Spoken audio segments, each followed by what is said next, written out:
আসসালামু আলাইকুম বন্ধুরা।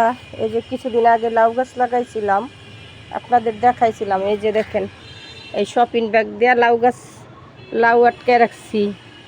এই যে আরেকটা ফুল আসতে, লাউ আসতেছে। এই যে অনেক করা হইতাছে লাউয়ের। এই যে দেখেন আর একটা বড় লাউ দেখে, এই যে শপিং ব্যাগ দিয়ে লাউ পেঁচাই রাখছি। এই যে বড়, মাশাল্লাহ। এই যে দেখছেন, এই যে আমার লাউ জাকা।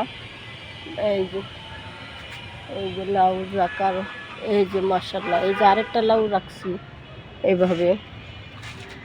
এই যে আরও লাউর করা আসতেছে, মাশাআল্লাহ।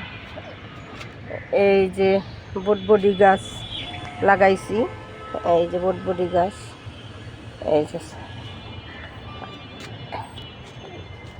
যে বেগুন গাছ কাইটা দিছি। এই যে আর গাছে কি সার দেই, এই যে দেখাই আপনাদের। এই কলা ভিজায় রাখছিলাম। এই যে সেইটা এখন পানি মিক্সার করে গাছে দিব, তাই ফুল ফল বেশি আসে কলার চোখা ভিজানো পানি দিলে। ভালো থাকবেন সবাই, আল্লাহ হাফেজ।